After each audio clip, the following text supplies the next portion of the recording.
Assalomu alaykum hurmatli kuzatuvchilar. O'zchilangar jamoasi tarafdan navbatdagi buyurtmamiz asosidagi kacholimiz yasab tugatildi. Navbatdagi buyurtmamiz Qashqadaryo viloyati Qoratepa qishlog'idan Xayrulla aka tarafdan berilgan buyurtma asosida quyidagi 40 kilovat quvvatga ega ko'mir kacholimiz yasab taqdim qilindi. Xo'p, kacholimiz ayni shaklda tayyor holatga keldi. Kachol haqida umumiy ma'lumot berib o'tamiz. Xo'p, kacholimizga 4 mm qalinlikdagi rossiyskiy garachli listlardan mahsulot ishlatildi.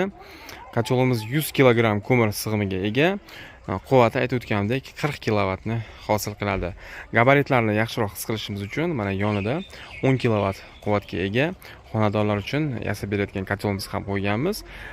Har ikkalasi uzoq yonuvchi kachol prinsipi asosida yasalgan. Ya'ni kim yasalish holati, ishlash prinsipi ikkalasida ham bir xil. Birinchi holatda kacholimiz xonadon uchun, ikkinchi holatda kacholimiz issiqxona uchun yasab taqdim qilindi. Xo'p, kacholimiz quyidagi jihozlar bilan jihozlandi. 135 vatli ventilyator, mediyli relay, termostat. Bu yerda 3 bar davleniyadan keyin ochadigan zribno klapan bilan jihozladik.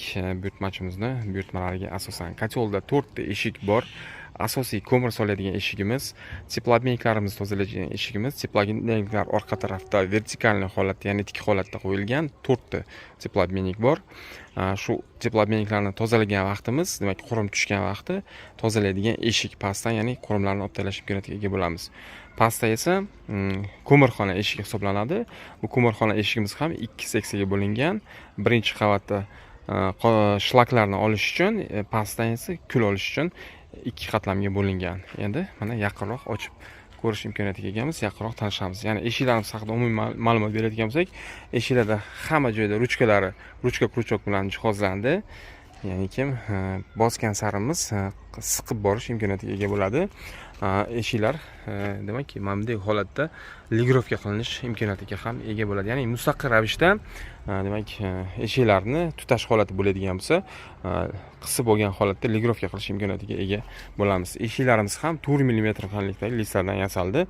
2 qavat holat bo'yicha yasalgan. Ayni ko'rinishda mana 2 qavat yasaldi. Birinchi qavatimiz, ikkinchi qavatimiz bu yerda mana jarad bo'ynik bilan 3 qavat holat bo'yicha yasab taqdim qilindi.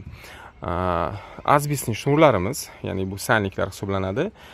Tutamasligi uchun issiqda kuymaydigan, har 2-3 mavsumda almashtirish imkoniyatiga ega bo'lamiz mustaqil ravishda. Jarad bo'ynigimiz qalinligi 8 mm ni tashkil qiladi. Demak, issiqlikni birinchi holat bo'yicha qaytaruvchi, eshiklarimiz mayishib ketmasligi uchun. Ko'mirxonamiz ayni ko'rinishda 100 kg ko'mir sig'imiga ega.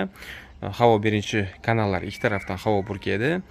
Ayni ko'rinishda mana kalasniklarimizda qo'yilgan zaklopkalarimiz ko'rinyapti. Kacholni hamma papkalarda shu holatda kalasniklarda, ya'ni papkalarda zaklopkalar qo'yilgan. Kacholning tashqi taraflarida ham xuddi shunday holat bo'yicha tashkillashtirilgan 16 mm diametrdagi armaturalardan qo'yib olingan. Kacholni kalasniklari Водяной 32 mm diametrdagi turbalardan foydalandik. Rossiyskiy 5 shomli selno-tyanutые turbalar qo'yilgan. Bu turbalarimizni xizmat qilish muddati to'liq kacholimiz xizmat qilish muddatiga teng holatda, demak, kafolat berish imkoniyatiga ega bo'lamiz. Asosiy eshigimiz holati bo'yicha tanishib oldik. Bu yerda tozalash eshigi ayni shaklda ochiladi, 2 qavat. Bu yerda ham xuddi shu holat bo'yicha asbestning shnurlar qo'yilgan. 3-qavatimiz ayni ko'rinda kalasnik bilan jihozlandi, 8 mm qalinlik. Bu yerda ham 4 ta papkamiz bor. Birinchi papka 2, 3, 4. Issiqlik qabul qiluvchi yuza, umumiy yuzamiz 4 metr kvadrat joyni tashkil qiladi.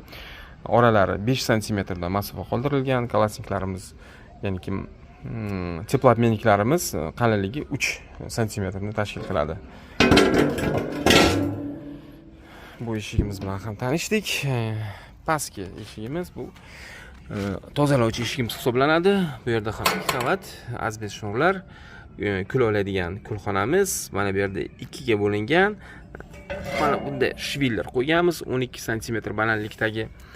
Bu yerda demak, ko'mir yonganda shlak hosil bo'lsa, shlaklarni tozalagan holatda yana buni joyiga qo'yib, keyin kacholimizni загрузка qilib ish holatiga keltirish imkoniyatiga ega bo'lamiz.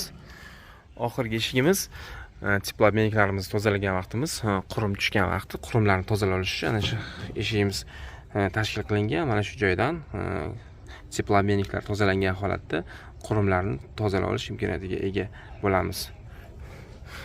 Kotlovimizda umumiy ko'rinishi orqa, oldi, yonbosh tarafdan ko'rinishga ega. Bu mo'r uchun uya. Demak, 160 diametrdagi turba qo'yiladi bu yerdan. Turbalardan tushgan shlak yoki bo'lmasa qurumlarni tozalash uchun uyani orqa tarafi ochiladi, ya'ni maxsus joy qoldirilgan. Mana shuni ochgan holatda bu yerda ham tozalash ishlarini amalga oshirish imkoniyatiga ega bo'lishlar. Bu kotlovimizning narxi bugungi kunda buyurtma asosida 15 million so'mga yasab taqdim qilindi. Eslatib o'tamiz, har xil turdagi isitish qozonlarini buyurtma asosida yasab sizga ham taqdim qilish imkoniyatiga ega bo'lamiz. Sog' bo'ling, salomat bo'ling. Keyingi videolarda uchrashguncha omon bo'ling.